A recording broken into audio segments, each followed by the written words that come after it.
Right now, in this very moment, you are seeking something. Perhaps it's healing, perhaps prosperity, perhaps peace, and you've been told to have faith. But what if I told you that everything you've been taught about faith has been backwards? What if faith isn't about believing hard enough, or holding the right thoughts, or convincing God to answer your prayers? What if the hidden meaning of faith would change everything you think you know about your spiritual life? Stay with me, because what I'm about to share could transform not just your understanding, but your entire experience of existence. 5 keynotes faith as inner awareness. True faith is not belief in something external, but a deep recognition of the divine presence already within us, waiting to be realized through spiritual consciousness. The illusion of material dependency. We often place faith in circumstances, people, or resources, when genuine faith means understanding that our source is spiritual, infinite, and ever-present. Silence as the gateway. Real faith emerges not from affirmations or declarations, but from the quiet stillness where we contact the reality of God, the I Am presence within. Faith beyond demonstration. The hidden meaning reveals that faith is not about making things happen or achieving outcomes, but about resting in the awareness that all is already complete in spiritual truth.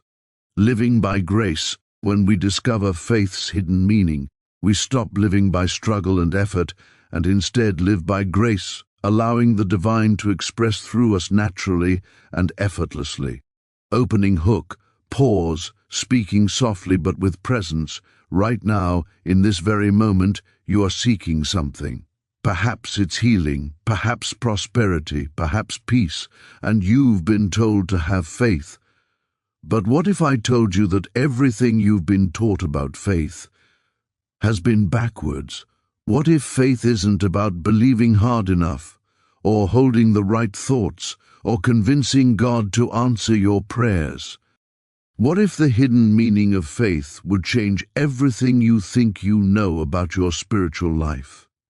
Stay with me, because what I'm about to share could transform not just your understanding, but your entire experience of existence. The hidden meaning of faith. A teaching in the style of Joel Goldsmith. My friends, we gather here in consciousness, and I must speak to you about something that has been hidden in plain sight for centuries. The word faith has been used, misused, and misunderstood by nearly everyone who has uttered it. We've been told to have faith as if it were something we must manufacture, something we must work up within ourselves through effort and determination. But I tell you, this is not faith. This is mental effort. This is will. And it has nothing to do with the hidden meaning that transforms lives. The great reversal, you see. We've been taught to have faith in something. Faith in God, faith in good, faith that our prayers will be answered, faith that our problems will be solved. But this very approach reveals that we don't understand what faith truly is. When you have faith in something, you are assuming separation. You are assuming that God is over there, and you are over here, and somehow you must bridge that gap with the intensity of your belief. You are assuming that good is absent, and you must have faith that it will appear. You are assuming that you are standing in lack, hoping that faith will bring supply. But the hidden meaning turns this completely around. True faith is not faith in anything. True faith is the awareness of something. It is the recognition that God is already present, that wholeness is already established, that the kingdom of heaven is already within you, not coming toward you, but already fully present in this very moment. Faith as spiritual perception. Let me illustrate this. When you walk into a dark room and you cannot see, you might say, I must have faith that there is furniture in this room. You walk carefully, arms outstretched, believing, hoping, trying to have faith that something is there. But then someone turns on the light. Do you now need faith that there is furniture? No, you see it, You perceive it. Faith has been replaced by awareness, by knowing, by direct perception. This is the hidden meaning. Spiritual faith is perception. It is the inner light turned on. It is consciousness awakened to what is already true, already present, already established in the invisible realm of spirit. When you truly have faith, when you discover its hidden meaning, you are not trying to make something happen. You are not attempting to influence God or change divine will. You are simply becoming aware of what already is. The faith of no effort. Now here is where it becomes practical, where it touches your daily life and transforms everything. Most of us have been living by effort. We wake each morning and we go forth to make things happen. We try to create supply. We try to achieve health. We try to find relationships. We try to build security. And we exhaust ourselves in the process. Why? Because we have faith in our own effort. We have faith in the material world. We have faith in cause and effect at the human level. But this is not the faith that saves. This is not the faith that heals. This is not the faith that sets you free. The hidden meaning of faith is this: when you realize the presence of God, when you perceive the wholeness that already is, you stop trying. You stop efforting. You stop living from anxiety and fear and the sense of incompleteness. Instead, you rest. You rest in the awareness that the divine presence is already here, already complete, already expressing as your very being. And from that rest, from that inner stillness, the divine itself begins to pour forth into your experience, not because you made it happen, but because you stopped blocking it with your fear and your effort and your false sense of separation. Living the hidden truth. So what does this mean for you today? How do you live this hidden meaning? First, you must spend time in silence, not in prayer that asks for things, not in meditation that tries to achieve states, but in simple stillness where you listen, where you let go of trying to make contact with God and instead realize that God is already present as the very consciousness with which you are aware. In that silence, you begin to perceive. You begin to feel an inner assurance that has nothing to do with circumstances. This is faith, not faith that God will do something, but the awareness that God is being something, is being all, is being the very ground of your existence.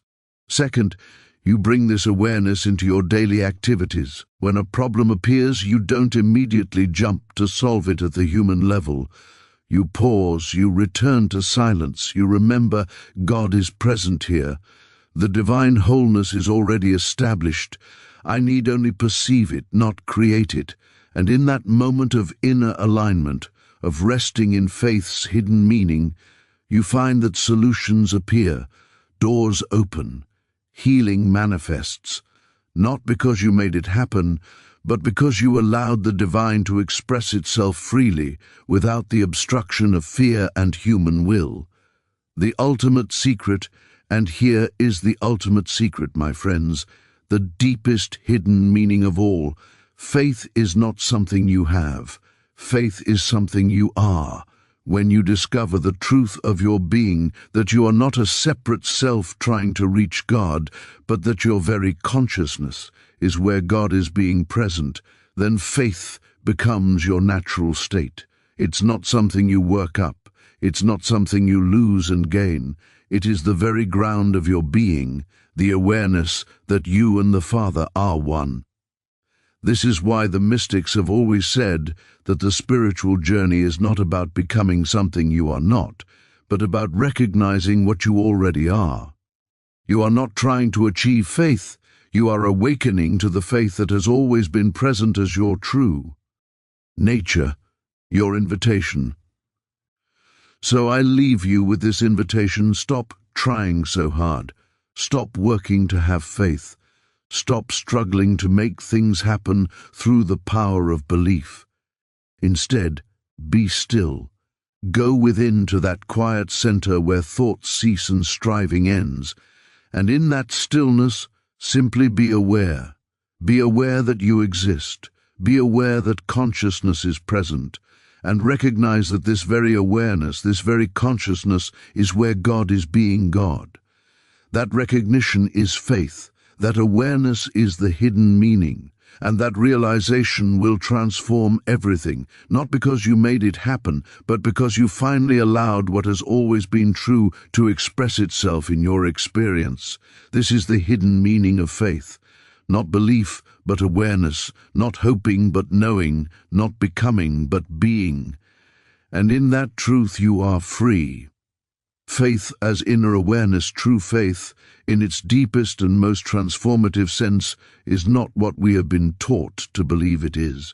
We have been conditioned to think of faith as a mental conviction, a psychological state we must achieve through effort and determination. We've been told to have more faith, as if faith were a commodity we could accumulate through sheer willpower or repeated affirmations. But this understanding misses the profound secret that lies at the heart of all genuine spiritual experience. Faith is not belief in something external to ourselves. It is not confidence that God will respond to our requests. It is not hope that circumstances will change in our favor. These are all forms of mental activity, and while they may have their place in human experience, they are not the faith that transforms consciousness and heals lives. Real faith is inner awareness, a direct perception of divine presence that is already established within the depths of your being. It is not something you create, it is something you discover.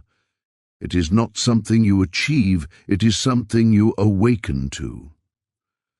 Consider this carefully. When you truly perceive something, do you need to have faith in it? When you see the sun shining, do you need to work up belief that light exists? No, perception replaces the need for faith as we commonly understand it. This is the revolution in consciousness that changes everything. Faith becomes not a bridge you are trying to build toward God, but an awareness that God is already the very ground of your existence. It is the recognition that divine presence is not distant, not waiting to be contacted, not requiring you to qualify for it through proper belief or behavior. It is here, now, as the very consciousness with which you are reading these words. When you shift from trying to have faith to simply being aware of what already is, you move from struggle to rest, from effort to grace, from seeking to finding. This is faith as inner awareness, not manufactured but realized. The illusion of material dependency. We live our lives in a state of perpetual dependency. From the moment we wake until we close our eyes at night, we are dependent on circumstances, on people, on resources, on conditions. We depend on our employer for income, on our bank account for security, on our relationships for happiness, on our bodies for health. And we have been taught that this is simply reality, the way life works. But this entire framework is built on an illusion, the illusion that our good comes from the material world, from the visible realm of effects. We place our faith in things, in money, in human relationships, in medical treatments, in our own abilities and efforts. And when these things fail us, as they inevitably do, we feel betrayed, abandoned, lost. The hidden meaning of faith reveals something radical. Your source is not material. Your source is spiritual, infinite, and ever-present. This doesn't mean that money, relationships, health, and resources are unimportant or that they don't appear in your experience. It means that they are effects, not causes. They are the visible manifestation of an invisible spiritual reality that is your true source. When you place faith in the material, in your job, your savings, your connections, you are building your house on sand. These things change, disappear, fail, But when you discover that your source is the infinite spiritual reality that underlies all existence, you find a foundation that cannot be shaken. This is not theoretical philosophy. This is the most practical truth you could ever encounter. Consider, where does your next breath come from? Not from your effort or your planning. It comes from life itself, from the invisible source that sustains all existence. Where does your intelligence come from? Not from books you've read or education you've acquired. It comes from infinite consciousness expressing as your awareness. Where does your very existence come from? Not from material circumstances, but from the divine ground of being itself. When you shift your faith from material dependency to spiritual source, everything changes. You still engage with the world, still work, still participate in human affairs. But you do so from a different foundation, with a different understanding. You know that your true security is not in your bank account, but in infinite supply. Your true health is not in your body, but in divine wholeness. Your true fulfillment is not in circumstances, but in the presence of God within. Silence as the gateway in our modern world, we have become addicted to noise, to constant activity, endless thinking, perpetual doing. We fill every moment with sound, with distraction, with mental chatter, and when we turn to spiritual matters, we bring this same addiction with us. We pray with many words. We meditate while our minds race with thoughts. We seek God while remaining in constant internal conversation. But here is what the mystics of all ages have discovered. Real faith, the kind that transforms consciousness and heals lives, emerges not from noise but from silence, not from declarations and affirmations, but from the quiet stillness where we cease our mental activity and allow ourselves to contact the reality of God, the I Am presence that exists in the depths of our being, beneath all thought, beyond all concept.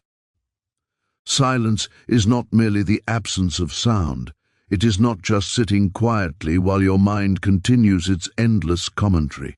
True silence is the cessation of the personal sense of self, the dissolving of the ego's constant need to control, analyze, and manipulate.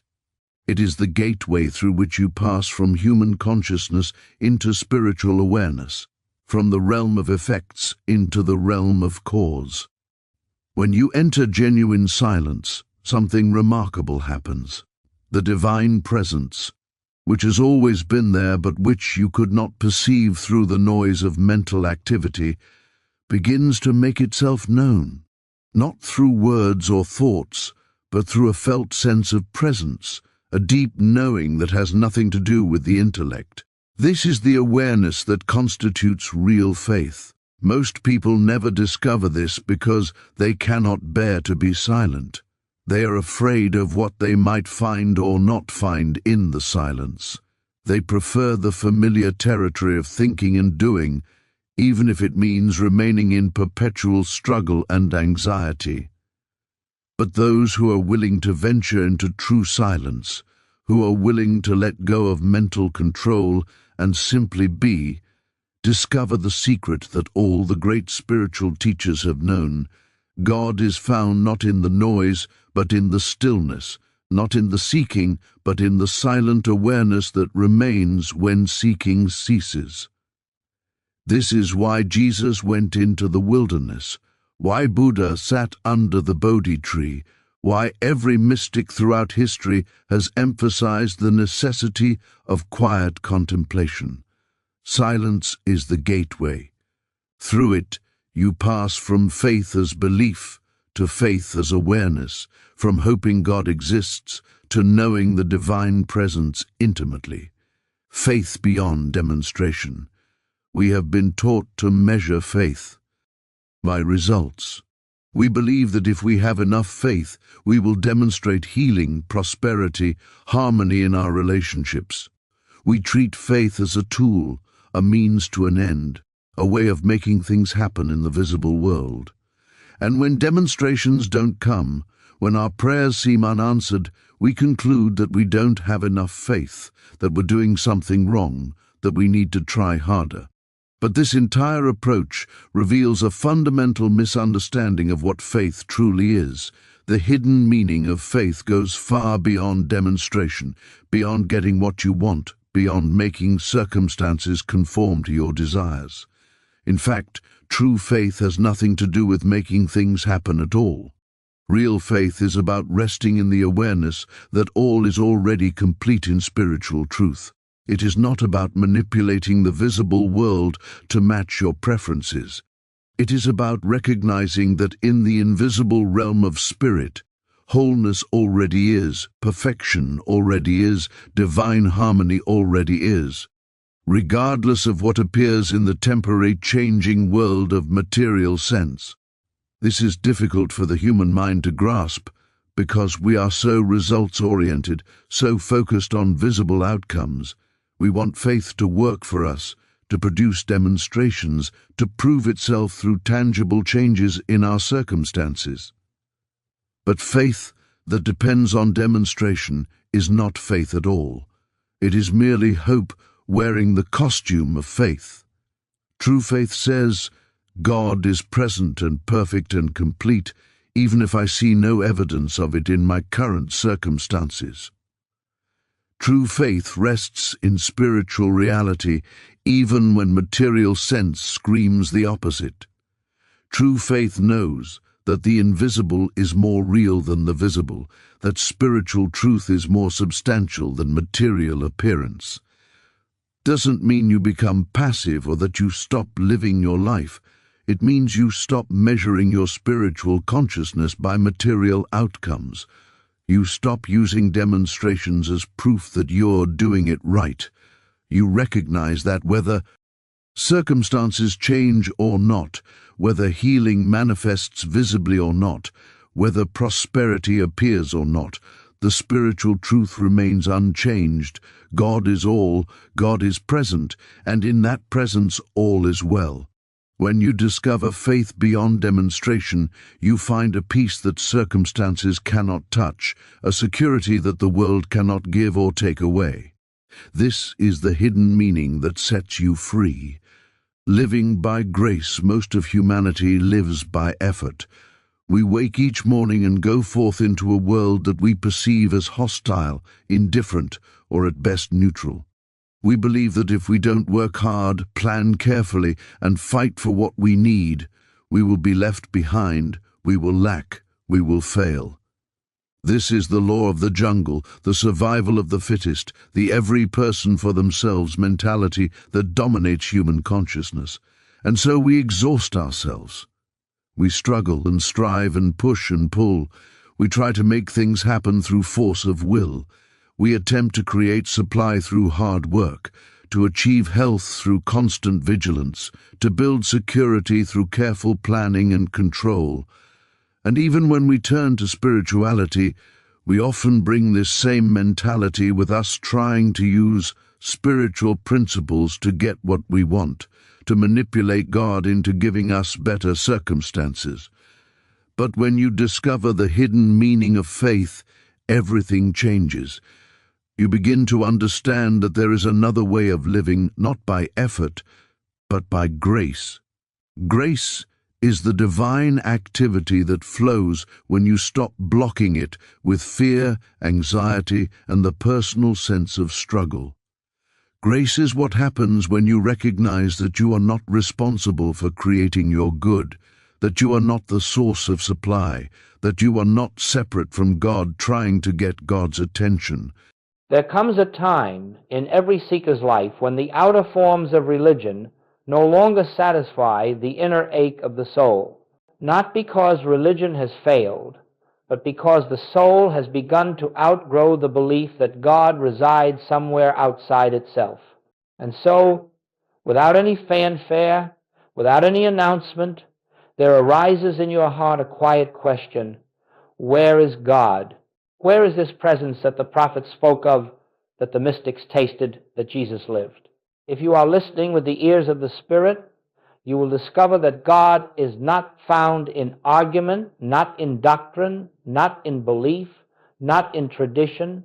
God is revealed in silence. It is in the silence that the true meaning of the word Christ begins to dawn upon the consciousness. You see, the Christ is not a name. It is not a title.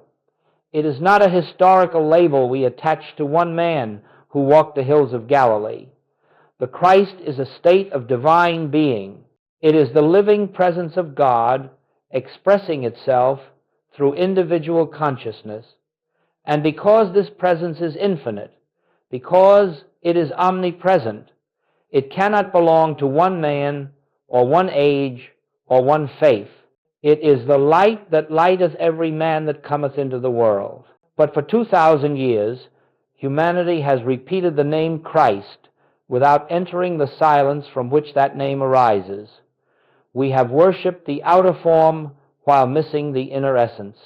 And the inner essence is this: the Christ is the I of you. The Christ is the very presence that looks through your eyes, breathes your breath, beats your heart, thinks your thoughts.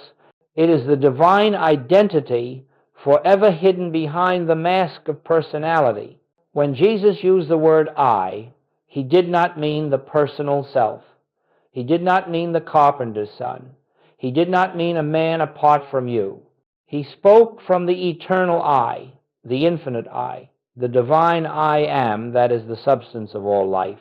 And when he said, I am the light of the world, he was revealing the nature of the Christ, not claiming an exclusive privilege, but speaking from the reality that belongs to every soul.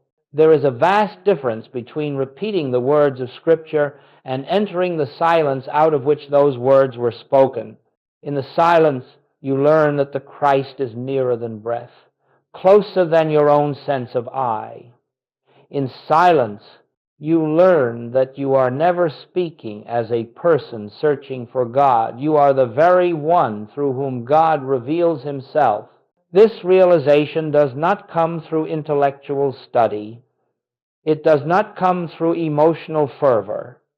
It comes through a yielding, a gentle surrender of the mind's belief in a personal identity. It comes when you become still enough to hear the whisper beneath all thought, I am here. I am the life of you. I am the presence you have sought. This is the silence behind the name Christ. This is the beginning of spiritual vision. This is the threshold of the inner kingdom. And as you stand at this threshold, something in you begins to awaken, not the human self, but the spiritual identity that has been waiting through centuries of conditioning.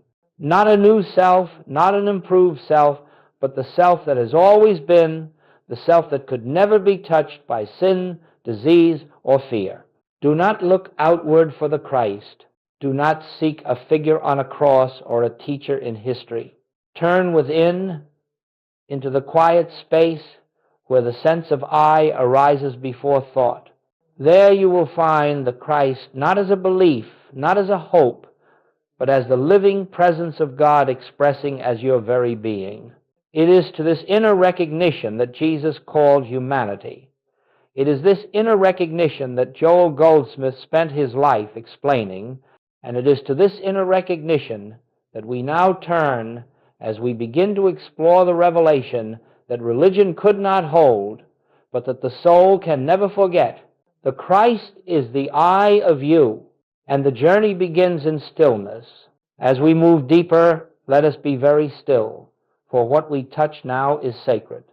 We are not examining history for the sake of argument, nor are we criticizing any tradition. We are simply unveiling a truth that has been obscured by centuries of sincere misunderstanding. When a revelation is given to the world, it comes through the consciousness of an individual. But its purpose is never to glorify the individual. It is to awaken the same consciousness in all who hear the message. Jesus came not to display a unique spiritual privilege, but to reveal the spiritual identity that belongs to every man, woman, and child on this earth. He came to show that the Christ is the true self of every soul. Yet, as humanity received this revelation, something very human occurred. Instead of recognizing the presence behind the man, we began to worship the man and forget the presence. Instead of entering the consciousness from which Jesus spoke, we built systems to admire him from afar.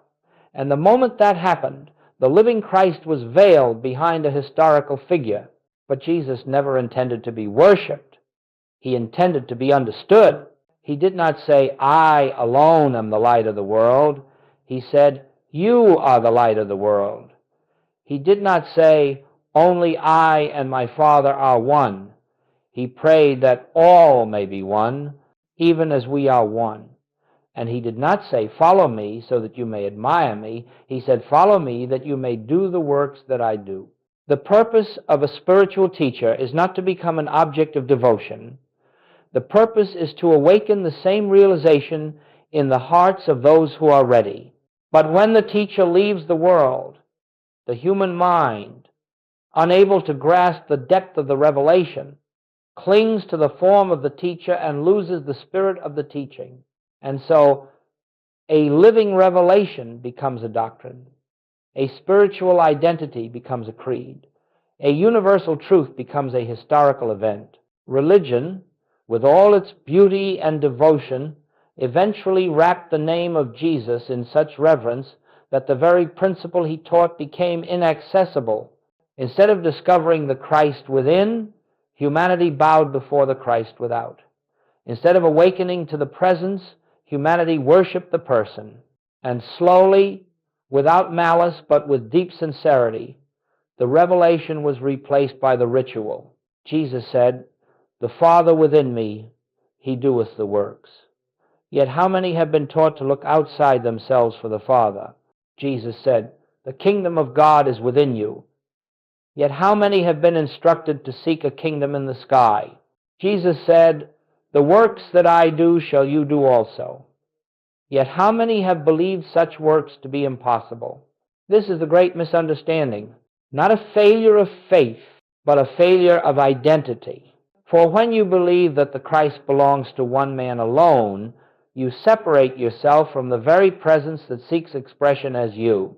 When you exalt the messenger above the message, you turn revelation into remembrance and remembrance into ritual. And then the living presence, the indwelling Christ, becomes a distant hope instead of an immediate reality. Joel Goldsmith never criticized religion. He honored its role, its beauty, its sincerity.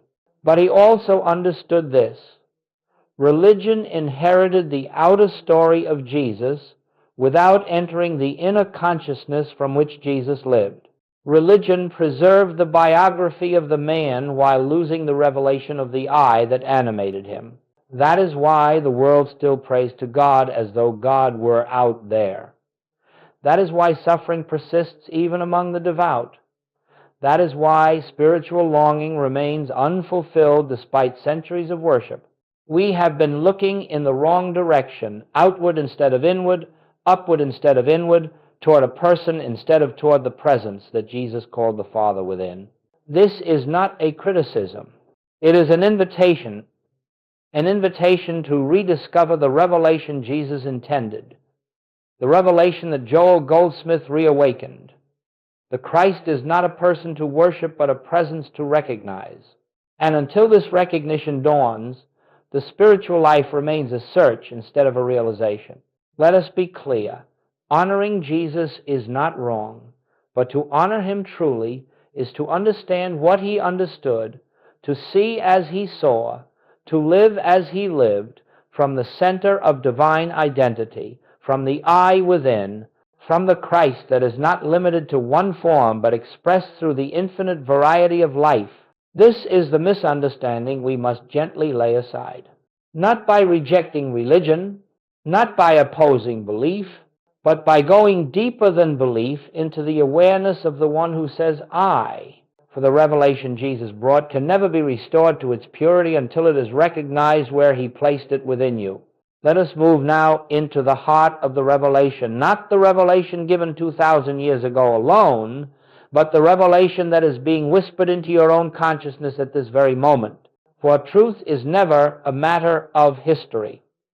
Truth is eternally present, eternally speaking, eternally waiting for recognition, and if you listen deeply, you will hear the same voice that spoke through Jesus, the same presence that he called the Father, the same light he named the Christ. What, then, did Jesus reveal? He revealed the universality of the I am. When Jesus said, I am the way, the truth, and the life, he was not describing a human being. He was not identifying a personality. He was speaking from the infinite identity that is the life of all creation. He spoke from the same I am that spoke to Moses, saying, I am that I am. He spoke from the divine consciousness that existed before Abraham, before Israel, before the world. This is why he could say, before Abraham was, I am. Not I was, but I am the eternal, unchanging, impersonal presence. You must understand this clearly, for the entire spiritual path rests upon this one realization. The I that Jesus spoke from is the I that you speak from when you say, I am. The difference is not in nature, but in awareness.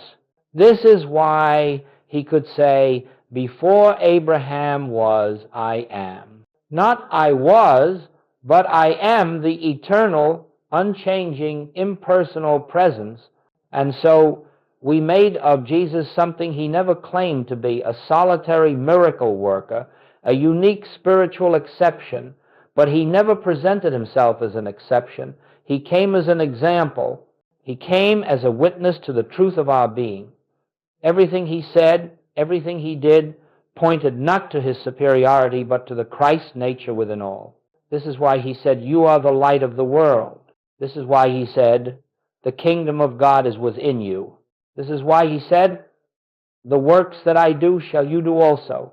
This is why he said, I ascend to my Father and your Father, to my God and your God. He did not divide himself from humanity.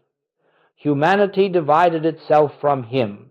When Jesus said, I and the Father are one, he revealed what is true of every soul. He was speaking from the Father consciousness, the God awareness, the place where there is no personal identity, only divine expression.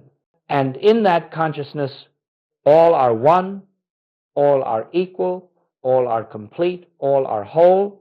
But because human thought identifies with the body and the personality, we assume Jesus must be speaking about his particular person. Yet no person can be one with the infinite. Only the infinite can be one with the infinite. Jesus was not proclaiming the greatness of Jesus. He was revealing the nature of the I that lives as all. This I is birthless. This I is deathless. This I is the spiritual reality behind every form. This I is the Christ. And here lies the essence of the teaching. The moment you say, I am, you are using the divine name. You are invoking the presence that Jesus embodied. But when you attach that I am to a condition, I am sick, I am afraid, I am poor, I am unworthy, you are identifying the infinite with the finite, the eternal with the temporary, the real with the unreal. Jesus refused to do that. He refused to identify the Christ with condition. He refused to say, I am the needy one, I am the sinner, I am the victim. Instead, he said, I am the light, I am the resurrection, I am the truth, I am the life.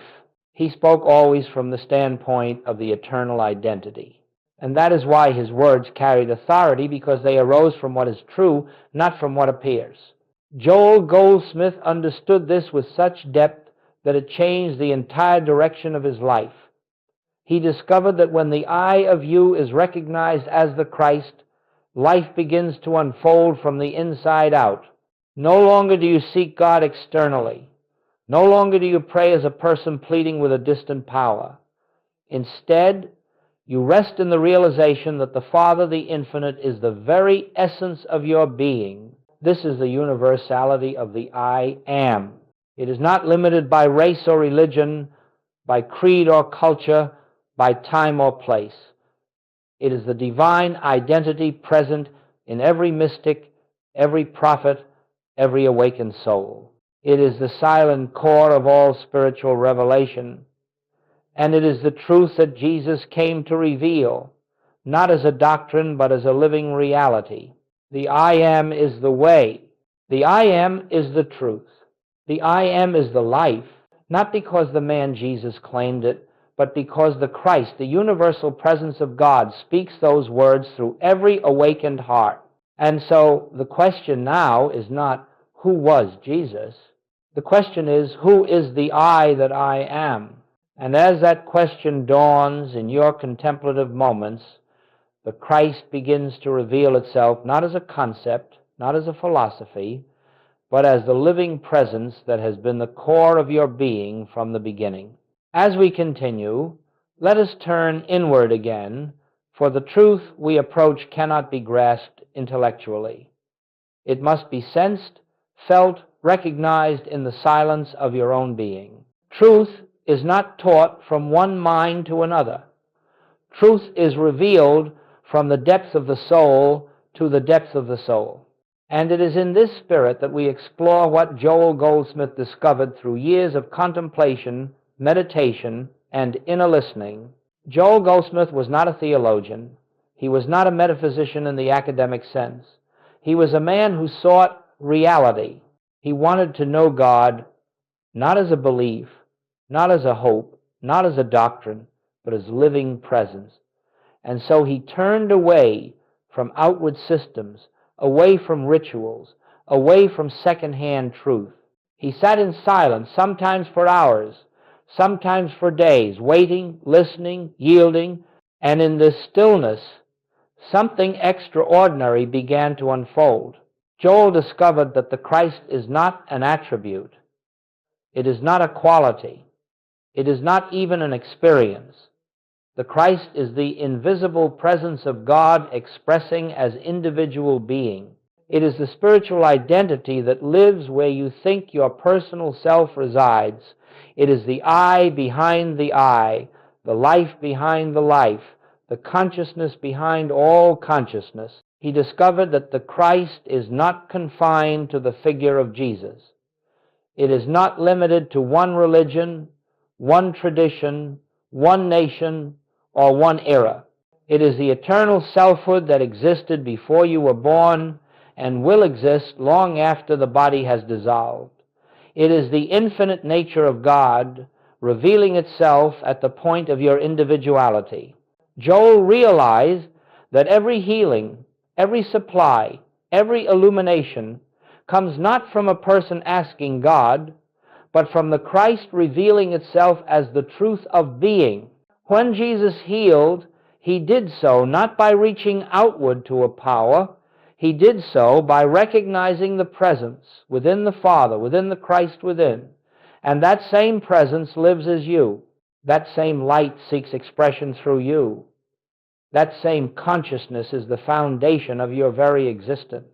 You see, the Christ is not a power you acquire. It is the nature of your being. But as long as you identify yourself as a separate person, as a mind with private thoughts, as a body with private conditions, you cannot perceive the Christ. Not because the Christ is absent, but because your attention is fixed on the garment instead of the life that wears it. Joel discovered this by experience. In moments of profound silence, he felt the dissolving of personal identity. He could sense the presence moving through him, thinking through him, speaking through him. He realized that the words he spoke were not his words. They were the utterances of the Christ consciousness pouring through an open, surrendered mind. And this became the foundation of his ministry. That the Christ is impersonal. It belongs to no one. It expresses through anyone who becomes still enough to hear its voice. The Christ is the invisible fabric of all creation. It is the substance of every form. It is the intelligence that orchestrates the body, the harmony that organizes life, the love that holds the universe in being. It is the same presence that Jesus revealed, the same presence Moses glimpsed, the same presence that is spoken through saints, sages, and mystics throughout time. Joel discovered that when the personal sense of I is set aside even for a moment, the Christ rushes into expression, not as an emotional sensation, but as a deep peace, a clarity, a knowing, a sense of being cared for, guided, sustained by an infinite love. He found that the Christ is not awakened by effort. It is revealed by surrender. It is not summoned by words. It is known by silence. It does not rise through striving. It appears the moment you stop trying to be something and simply be. And so he taught that healing is not a correction of the external. It is the recognition of the inner. Supply is not the attraction of something absent. It is the unveiling of the infinite fullness already present. Peace is not the elimination of conflict. It is the revelation of the Christ, which has never been troubled. Joel often said, "We do not bring God into our experience. We bring our experience into God." This is the secret of the Christ. When you identify with the presence, your outer life takes on the harmony of that presence.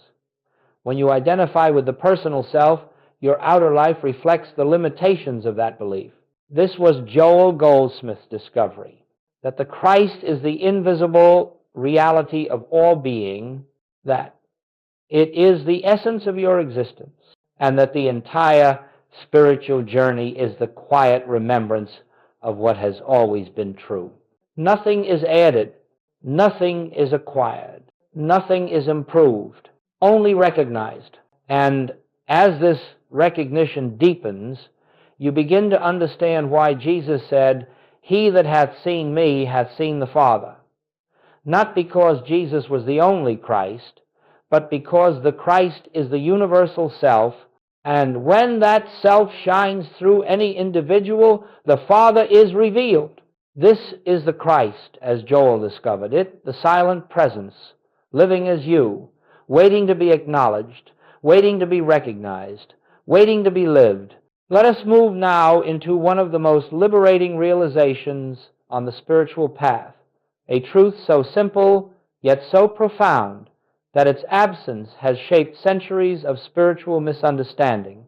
It is this: God is impersonal, not distant, not cold, not mechanical, but free of human attributes, free of partiality, free of preference, free of the limitations we impose upon the divine through personal belief. Religion, in its sincerity, could not teach this, not because religion wished to withhold truth, but because the human mind was not yet able to grasp a God without a face, a God without form, a God without human desires. The mind always seeks to make God in its own image a personal ruler, a parental figure, a being who loves some, blesses some, forgives some, and judges others. But this is not the nature of God. This is the nature of human imagination. Joel Goldsmith discovered that the moment you make God personal, you separate yourself from the infinite. You create the illusion of a God somewhere and a seeker somewhere else. You create a gap that must be bridged, a distance that must be crossed, a need that must be fulfilled. And this false distance becomes the source of all suffering. But God cannot be personal. For if God were personal, God would be limited. If God preferred one soul over another, God would be divided. If God rewarded the good and punished the bad, God would cease to be omnipresent love. The impersonal nature of God means this: God does not act upon you. God expresses as you. God does not choose for you. God unfolds through you. God does not send blessings. God is the blessing that is your life. Religion as a structure of belief, could not teach this because the personal mind cannot comprehend a presence that does not think as humans think. And so, to comfort the mind, religion gave God a personality. It gave God anger, mercy, disappointment, approval. It gave God human emotions so that human beings could relate to the infinite. But the spiritual journey is not about making God relatable. It is about realizing that the one we call God is the very essence of our own being. When Jesus referred to the Father, he did not speak of a being outside himself. He spoke of the impersonal life within the infinite consciousness that acts without preference, loves without condition, gives without measure. He said, "The Father knoweth what you have need of before you ask," not because God is watching from a distance, but because the Father is the life of you. The Father is the mind through which you think, the breath through which you live, the beings for which you are conscious. This is why Jesus could say, "It is the Father within me that doeth the works." He understood that no person performs a spiritual act. Only the impersonal presence expresses itself through the form we call human. Joel Goldsmith taught this with extraordinary clarity. He said that once you understand the impersonal nature of God, prayer changes forever. You stop praying to God and you begin resting in God. You stop asking for things and you begin recognizing that the fullness of the infinite is already the substance of your being. You stop seeking God's intervention because you realize there is no external power to intervene, only the inner presence to be recognized. This impersonal God is not aloof. This impersonal God is pure love. But it is a love that does not fluctuate. It does not come and go. It does not depend on your conduct, your beliefs, or your worthiness. It simply is. And because it is impersonal, it is everywhere equally. It is the same in the saint and in the sinner. It is the same in the enlightened and in the ignorant. It is the same in every creature, every form, every expression of life.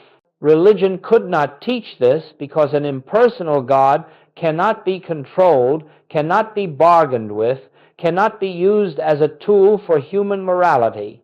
An impersonal God cannot be claimed as ours against theirs. An impersonal God does not punish, does not reward, does not withhold, does not bribe. And so, for many centuries, the world held to a personal deity because the personal mind could understand it. But the spiritual heart cannot awaken fully until it moves beyond this belief.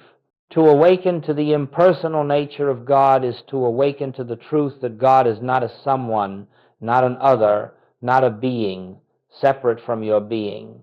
God is the invisible fabric of your existence. God is the I that lives as you. God is the Christ, the eternal, impersonal, universal presence expressing individually as your life. And when you know this, you no longer ask God to change the world.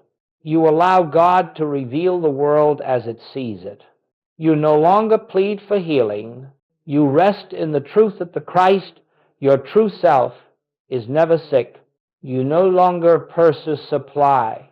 You recognize that the infinite cannot lack. You no longer seek peace.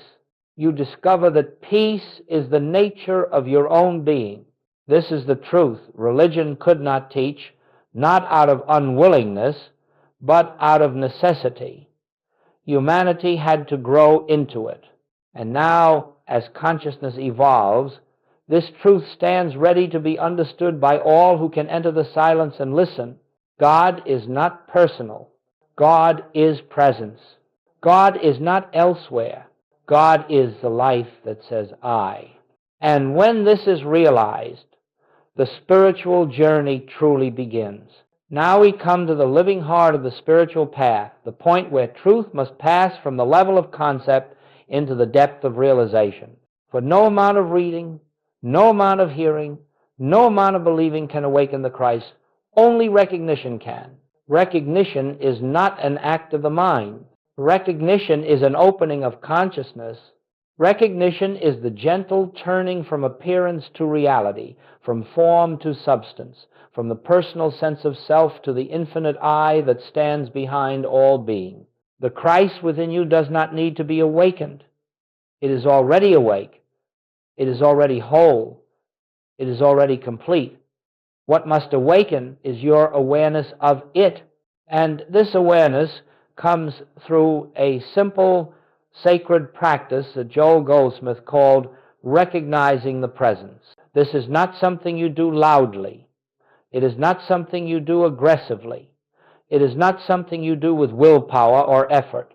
It is something you do softly, tenderly, with the same stillness with which you might watch a sunrise or listen to the quiet breathing of a sleeping child. The practice begins with a pause. Whenever fear appears, you pause. Whenever lack appears, you pause. Whenever conflict appears, you pause. Whenever the mind rushes into reaction, you pause. In that pause, you withdraw your identification from the condition before you. You do not try to change the condition. You do not argue with it. You do not deny it. You simply look away from appearance and turn toward the I that is aware of it. You ask gently, who is the I that sees this? Who is the I that feels this? Who is the I that is present right now? This question, asked not intellectually but contemplatively, separates the false sense of self from the true. For the moment you ask, who is the I, the mind cannot answer, the body cannot answer, the emotions cannot answer, only the silence can respond. And in that silence, the Christ begins to reveal itself. You begin to sense, even faintly, that the I which is aware of fear cannot fear. The I which is aware of lack cannot lack. The I which is aware of pain cannot suffer. The I which is aware of conditions is not conditioned by them. This gentle recognition is the first step in awakening the Christ within. Then, as you rest in this awareness, a second realization dawns. The I that I am is the presence of God, not metaphorically, not figuratively, literally. You begin to see that the Christ is not something you become, it is something you uncover. You remove the belief that you are a limited person, and the Christ which has always been your true self stands revealed. This is why Joel Goldsmith taught that you never declare, I am sick, or I am poor, or I am afraid. The I that speaks these words is not the person you believe yourself to be. It is the Christ, and the Christ cannot be sick, cannot be poor, cannot be afraid. To attach I am to any appearance is to claim unreality as identity, and the moment you do that, you suffer. Recognition reverses this mistake. Recognition restores identity. Recognition is salvation. And so you practice. I am not seeking God. The I that I am is the presence of God. I am not lacking supply. The I that I am is infinite abundance. I am not trying to be healed. The I that I am is wholeness itself. This is not affirmation. Affirmations attempt to make something true. Recognition acknowledges what already is true. And the more you rest in recognition, the more natural it becomes. You begin to find yourself pausing throughout the day without effort. You begin to sense the presence even while engaged in ordinary activities. The Christ becomes not a momentary experience, but the background of your life, the quiet light that illumines every thought, every breath, every step. This is not affirmation. Affirmations attempt to make something true. Recognition acknowledges what already is true. I am not seeking God. The I that I am is the presence of God. Awakening the Christ is not a dramatic event. It is a quiet remembering, a soft yielding, a gentle trusting, a continual returning to the inner presence. Perhaps at first you feel only a slight peace, then a little more clarity, then a subtle joy that arises for no reason, then moments of profound stillness in which you seem to dissolve into the infinite. This is the Christ taking form in your awareness. This is the presence revealing itself as your true identity. Awakening the Christ is not a dramatic event. It is a quiet remembering, a soft yielding, a gentle trusting, a continual returning to the inner presence.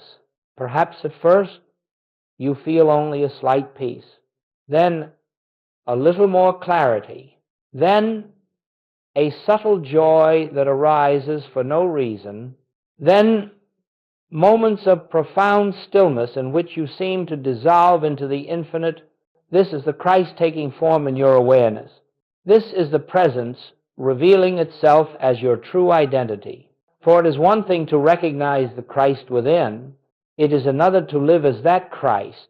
And the difference lies in one simple shift, the dissolution of personal sense. What is personal sense? It is the belief that you are a separate being with a private life, a private mind, private fears, private burdens, private responsibilities. It is the belief that you must direct your life, solve your problems, heal your body, earn your supply, protect your identity. This is personal sense. And as long as you live from personal sense, you live outside the rhythm of the Christ. The Christ is the presence of God individualized as you. The Christ is infinite life expressing through your form. The Christ is the I that needs nothing, fears nothing, lacks nothing, seeks nothing. The Christ does not struggle, does not strive, does not react, does not defend, does not resist. You begin to sense, even faintly, that the I which is aware of fear cannot fear. The I which is aware of lack cannot lack. The I which is aware of pain cannot suffer. The I which is aware of conditions is not conditioned by them. You begin to sense gently at first, then more clearly that something deeper is living you, something wiser is thinking through you, something greater is guiding, sustaining, unfolding your every step. Joel Goldsmith once said that the greatest spiritual attainment is simply this, the end of the personal I. Not the destruction of individuality, but the dissolving of the belief that your individuality is separate from God. When personal sense dissolves, life becomes effortless, not because circumstances change, but because identity changes. A wave that knows itself as water can never fear the wind. A branch that knows itself as the vine can never fear drought. A form that knows itself as spirit can never fear the world. And so you begin to walk differently. You begin to think differently. You begin to respond differently. Where you once said, I need supply, you now rest in, the I that I am is infinite abundance. Where you once said, I must fix this sickness, you now rest in, the I that I am cannot be sick. Where you once said, I am afraid, you now rest in, the I that I am is perfect peace. This is not denial. It is truth. It is living from the Christ rather than from personal sense. Living as the Christ means that you no longer take ownership of the outer picture. You no longer judge appearances as good or bad. You no longer interpret events through the lens of fear. You no longer see people as separate selves acting upon you. You see only the unfolding of consciousness, the movement of the inner presence expressing as experience. And then something remarkable happens. Because you no longer live from personal sense, the world can no longer touch you personally. Criticism falls away. Praise falls away. Fear falls away. Ambition falls away. Regret falls away. Attachment falls away. All the burdens of personal identity sink into the nothingness from which they came. You discover that you are no longer living from reaction, but from realization, no longer from effort, but from presence, no longer from fear, but from love, no longer from need, but from completeness. This is not something you force. It is something that happens naturally as the recognition of the Christ deepens. You do not decide to live as the Christ. The Christ lives itself through you the moment you stop trying to live as a person.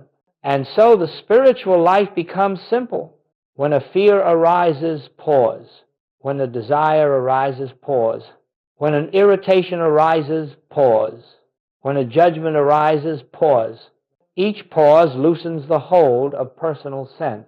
Each pause returns you to the Christ. Each pause reveals the infinite as the true I of you. Living as the Christ does not mean perfection of behavior. It means transparency of identity. You may still experience human feelings, but you no longer identify with them. You may still move in the world, but you no longer feel bound to it. You may still act, but the action is not yours. It is the unfolding of the presence. Eventually, you begin to sense a deep shift within. You are no longer trying to live the spiritual life. You are no longer trying to be awakened or enlightened or healed or supplied. You find that you are resting quietly, naturally, joyfully, in the realization that life is living itself as you. This is the end of personal sense. This is the beginning of Christed living. This is the essence of the infinite way. And now we come to a mystery that has puzzled seekers for centuries. Why was this teaching the Christ within, the I am identity, the end of personal sense not given openly to the world? Why did Jesus speak in parables? Why did the early mystics veil their wisdom? Why has so much of this truth remained concealed? You find that you are resting quietly, naturally, joyfully, in the realization that life is living itself as you. It is not because truth was withheld. It is because consciousness was not yet prepared to receive it. Humanity, for most of its history, has lived under the hypnosis of personal sense, identifying itself as flesh, as form, as mind, as emotion. A world that believes it is separate cannot bear the revelation that separation has never existed. A world that believes God is elsewhere cannot understand that God is the very life of its own being. And so the teaching lived quietly, passed from heart to heart, not because it was secret, but because it was sacred. Not because it was exclusive, but because it required readiness, an inner maturity, a loosening of personal identity, a hunger for reality over comfort. The human mind cannot understand the impersonal nature of God.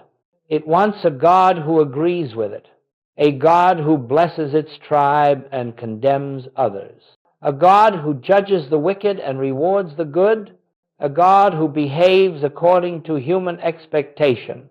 This is personal sense. And as long as you live from personal sense, you live outside the rhythm of the Christ. Such a revelation cannot be accepted by those who still cling to separation, superiority, or fear. And so Jesus said, I have many things to tell you, but you cannot bear them now. The human mind cannot understand the impersonal nature of God. It wants a God who agrees with it, a God who blesses its tribe and condemns others, a God who judges the wicked and rewards the good, a God who behaves according to human expectation. But the Christ is not personal. The Christ is universal. The Christ is the I am of every being. Throughout history, humanity has met truth with resistance. When Jesus revealed the kingdom within, the world sought to silence him. When mystics in many traditions proclaimed oneness, they were dismissed or persecuted. When sages taught the end of personal identity, the world called it heresy. And so truth appeared dangerous, not because it harms, but because it dissolves illusion. It threatens the false sense of power, the false sense of righteousness, the false sense of separation. But now, something has changed. Human consciousness has begun to awaken. Not everywhere, not all at once, but enough to allow the ancient teaching to rise again. The world's grown weary of fear-based living. It has grown weary of external authority. It has grown weary of dogma, conflict, and division. It has grown weary of seeking God in the sky while suffering on the earth. And so, in this age, the Christ teaching has begun to reemerge, not as religion, not as doctrine, but as inner revelation. It is rising because hearts have become ready. Minds have begun to soften. Personal sense has begun to crack under the weight of global transformation. Joel Goldsmith recognized that the time had come that humanity was ready, not all, but many, to realize, I and the Father are one. He saw that souls everywhere were hungry not for belief, but for experience, not for tradition, but for presence, not for authority, but for freedom. And so he spoke these truths openly, yet gently, trusting that those who were ready would hear, and those who were not ready would walk their own path until the moment came. Truth cannot be forced. It cannot be imposed. It cannot be demanded. It can only be revealed. The moment the soul is ripe for it, this is why the teaching was hidden. Not because it was meant for a chosen few, but because it awaited the awakening of the many. And now you are here, listening, seeking, sensing the stirrings of something ancient within you. This reveals that your own consciousness has ripened, that you stand on the threshold of the Christ awareness that Jesus embodied and Joel Goldsmith taught. The teaching is no longer hidden. It is whispered now into every heart that is ready. For the time has come, and now, as we draw this journey to its resting place, let us once again turn inward, not toward the words that have been spoken, not toward the concepts we have explored, but toward the silence from which they came. For if you hear only the words, you receive information. But if you touch the silence, you receive revelation. The entire purpose of this message, from the first moment to this final breath, has been to point you back to the I that you are, not the personal I, not the human identity that carries your name, your history, your memories, your successes, your burdens, but the infinite I, the Christ, the presence of God expressing as your very being. You have not been invited merely to think about the Christ. You have been invited to enter the Christ, to live from the center where the Father speaks, to stand in the awareness that the kingdom is within, to rest in the truth that I and the Father are one. The spiritual path is not the acquiring of anything. It is the releasing of everything that is not you.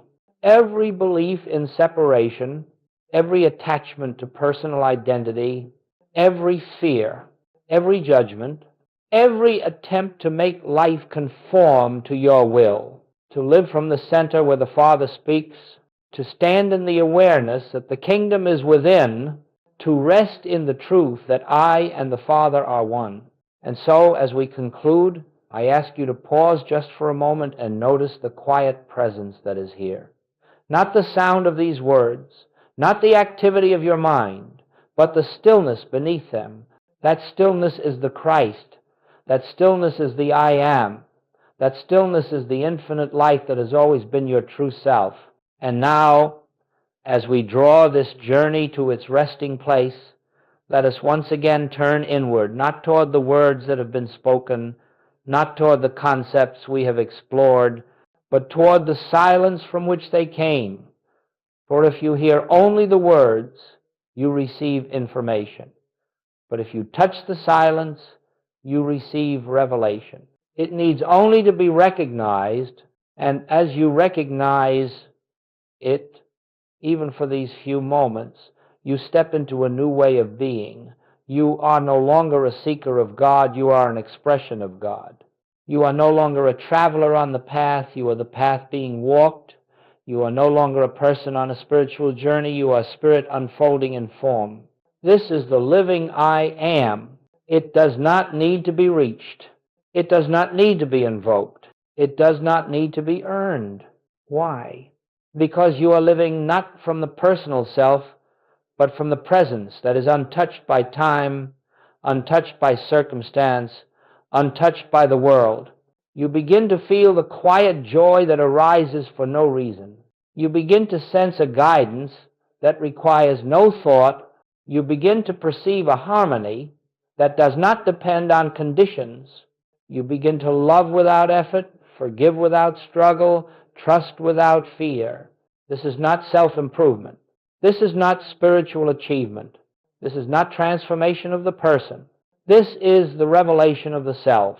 And so I leave you with this simple invitation, the same invitation given by Jesus, the same invitation taught by Joel Goldsmith, the same invitation whispered by every awakened soul throughout the ages. Abide in the I, rest in the I, live from the I. Know the I, let the I live you. For the moment you do, even for a breath, the Christ is no longer a concept. It becomes your living identity. And from that moment on, life unfolds not from effort but from grace. This is the journey. This is the teaching. This is the revelation. This is the I am. Most people pray desperately, begging an external God for help, never realizing they're actually pushing away the very thing they seek. Joel Goldsmith discovered a revolutionary truth that changed everything. God isn't separate from you, waiting to be convinced. The divine presence is your own consciousness when freed from human beliefs. Traditional prayer keeps you in victim consciousness, believing you lack something that must be granted from outside. But Goldsmith learned that authentic prayer isn't asking for anything. It's the recognition of what already is. When you stop begging and start recognizing, miracles become natural expressions of your true nature. This isn't positive thinking or wishful hoping. This is the mystical secret that dissolves the illusion of separation between you and infinite supply, health, and harmony. Every problem exists only in the realm of human belief, not in spiritual reality. Your consciousness, aligned with truth, is the healing presence itself. Goldsmith spent years praying the traditional way, asking God to heal his clients, to provide solutions, to change circumstances. Results were inconsistent and temporary. Then came the breakthrough that revolutionized spiritual healing. He stopped asking God to do something and started recognizing what God already is. In that moment of recognition, healings became instantaneous and permanent. Not because God finally decided to act, but because Goldsmith stopped interfering with divine action through his human concepts of lack, limitation, and separation. The healing presence was always there, waiting for recognition, not supplication. This recognition prayer isn't a technique you learn, it's a consciousness you become. When you embody this understanding, your very presence becomes a healing atmosphere. People around you experience spontaneous improvements because you're no longer projecting the belief in problems that need fixing. Here's what changes everything. God never hears your words. God responds to your consciousness. When your consciousness is filled with fear, lack, and limitation, that's what manifests regardless of how beautifully you pray. But when consciousness recognizes its own divine nature, prayer becomes unnecessary because you are the answer. Goldsmith discovered that every genuine healing happened not when he prayed harder, but when he stopped praying altogether and simply rested in the recognition of spiritual perfection. In that silence, the human sense of problems dissolved, revealing the harmony that was always present beneath the illusion. This isn't about believing in God. It's about recognizing that the I that is conscious right now is God expressing as individual being. You don't have to become spiritual. You are spiritual.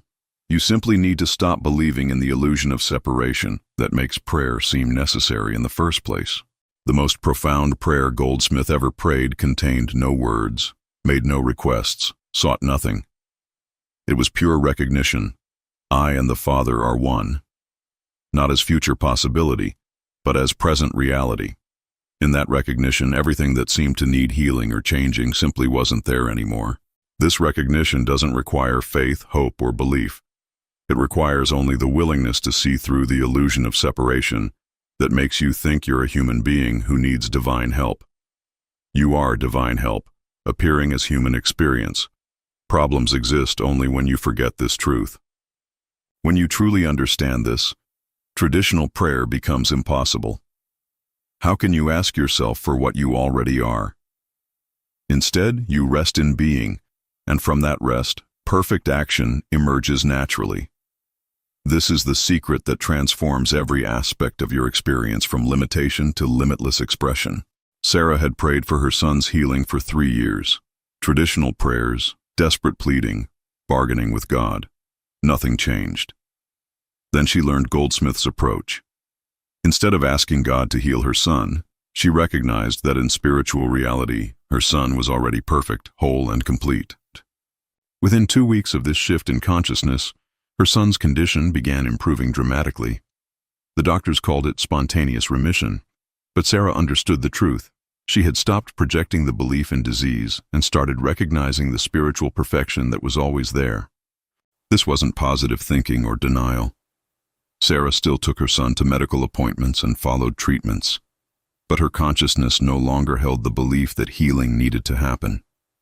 She recognized that healing was the natural state, and illness was only a temporary appearance in human experience. Marcus lost his job and spent months praying for employment, growing more desperate with each rejection. His prayers were filled with fear, lack, and limitation. Then he discovered Goldsmith's principle. Consciousness is the substance of all form. His fearful consciousness was actually creating more experiences of lack. He stopped praying for a job and began recognizing himself as the source of infinite supply. Not through affirmations or visualizations, but through the deep understanding that consciousness, being infinite, can never actually lack anything. Lack is only a belief, not a spiritual reality. Within days, opportunities began appearing from unexpected sources, not because God finally answered his prayers, but because his consciousness was no longer broadcasting the belief in limitation. He had become receptive to the abundance that was always trying to express through him. Linda's marriage was failing. She prayed constantly for God to change her husband, to make him more loving, more understanding. The more she prayed, the worse their relationship became. Then she learned Goldsmith's revolutionary approach. You can never change another person through prayer because there is no other person. There is only one consciousness expressing as infinite individual beings. When she stopped trying to change her husband and began recognizing the divine nature expressing as both of them, their relationship transformed naturally, not through external change, but through the recognition of their spiritual unity. This doesn't mean becoming passive or accepting abuse. It means recognizing that harmony is the natural state of being when consciousness is aligned with truth. From this recognition, right action emerges naturally, whether that's deeper intimacy or clear boundaries. David faced bankruptcy. Traditional prayers for money had failed completely. When he learned to recognize consciousness as the source of all supply, something remarkable happened. Instead of money appearing, better opportunities emerged. His business transformed, debts restructured themselves, and abundance flowed through channels he never imagined. The key wasn't asking for money, it was recognizing that consciousness, being infinite, can never actually be bankrupt. Financial problems exist only in human belief, not in spiritual reality. When consciousness aligns with this truth, material supply follows naturally as the outer expression of inner abundance. If these transformation stories inspire you, like this video to help others find these teachings, subscribe for more Joel Goldsmith wisdom, and comment. What healing journey resonated most with you? Beyond recognition prayer, Goldsmith discovered the power of treatment through consciousness. This isn't visualization or mental manipulation. It's the practice of knowing the truth about any situation until that truth becomes your lived experience. When consciousness holds only spiritual reality, Human appearances must conform. For physical healing, instead of fighting disease, you recognize that in spiritual reality, there is no disease. There is only perfect, harmonious being expressing as individual existence. You don't try to heal anything. You recognize that healing is unnecessary because perfection is the only reality. This recognition isn't a mental exercise. It's a shift in the very foundation of your being.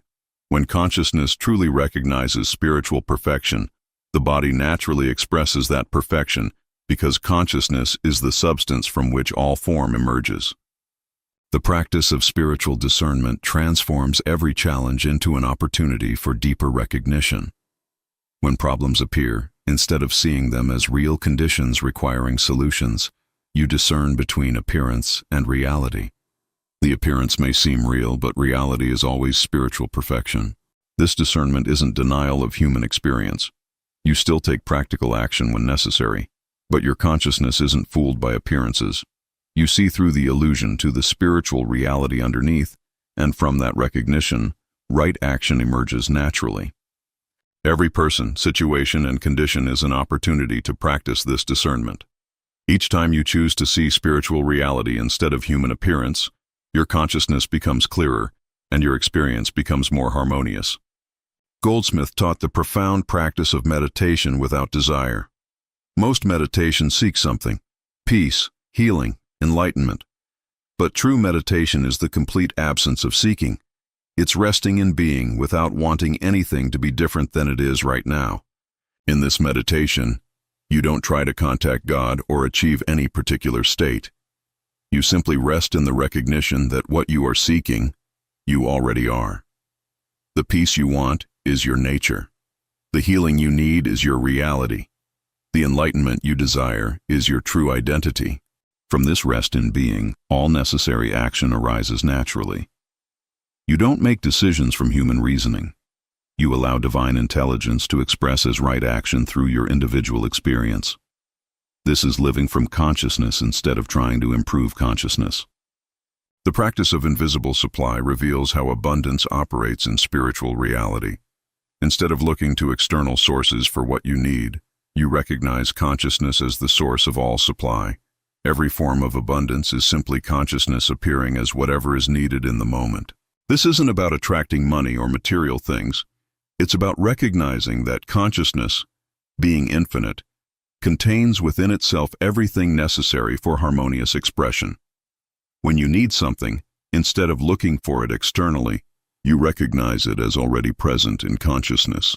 This recognition often brings supply through unexpected channels. Not because you attracted it, but because consciousness naturally expresses as whatever form is needed. Supply follows recognition, not human effort or manipulation. This is how miracles become natural occurrences. Many people struggle with this approach because their human mind keeps interfering. Thoughts arise saying, "This isn't working," or "I need to do something." Goldsmith taught that these thoughts are not yours. They're the voice of human belief trying to maintain its illusion of separation and limitation. The practice is to neither fight these thoughts nor believe them. Simply recognize them as appearances in consciousness, no more real than clouds passing through the sky. Your true identity remains untouched by these temporary mental formations. When doubt arises, don't try to overcome it with positive thinking. Simply return to the recognition of what you are, consciousness itself, appearing as individual being. From this recognition, doubt naturally dissolves because it has no foundation in reality. Physical symptoms often intensify when you begin this practice, not because it's not working, but because consciousness is bringing hidden beliefs to the surface for recognition and release. This is actually a sign of deep healing, though it may not feel comfortable initially. Instead of being discouraged by temporary increases in symptoms, recognize them as beliefs leaving consciousness. Each symptom is an opportunity to practice deeper recognition of spiritual perfection. Don't fight the symptoms. Recognize through them to the reality of perfect being. This process requires patience and persistence. Years of human belief don't dissolve overnight. But each moment of recognition, regardless of how brief, establishes your consciousness more firmly in spiritual reality. Healing is happening even when appearances suggest otherwise. Relationships often become challenging when one person begins practicing recognition consciousness while others remain in traditional human thinking. Family members may resist or misunderstand your new approach to life's challenges. The practice here is to recognize the divine nature of others even when they're expressing human limitation. You don't try to convince them of spiritual truth. You simply hold them in consciousness as perfect spiritual beings, regardless of their current expression. This often leads to natural harmony without any external discussion or conflict. When your consciousness recognizes only spiritual perfection in others, they tend to express more of their divine nature in your presence. Change happens through consciousness, not through human persuasion. Financial challenges persist for some because they're trying to use spiritual principles to get material results, which keeps them trapped in human consciousness. True spiritual supply isn't about getting money. It's about recognizing consciousness as the source of all form, including material abundance.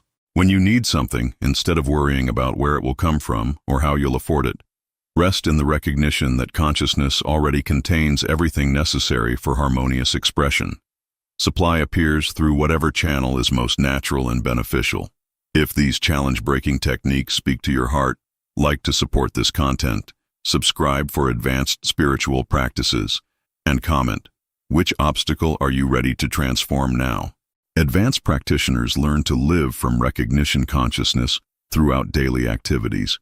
Instead of moving through your day as a human being trying to be spiritual, you recognize yourself as spiritual being appearing as human experience.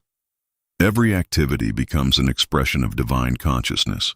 This transforms work from mere employment into divine service. Relationships become opportunities for consciousness to recognize itself. Even mundane tasks become expressions of infinite intelligence appearing as individual action. Nothing is separate from the divine expression of being. This isn't about thinking spiritual thoughts while doing human activities. It's about recognizing that what you call you is actually consciousness itself, appearing as individual expression. From this recognition, all activity becomes harmonious because it's sourced in divine intelligence. Healing others becomes effortless when you understand that there is no other to heal. There is only one consciousness expressing as infinite individual beings.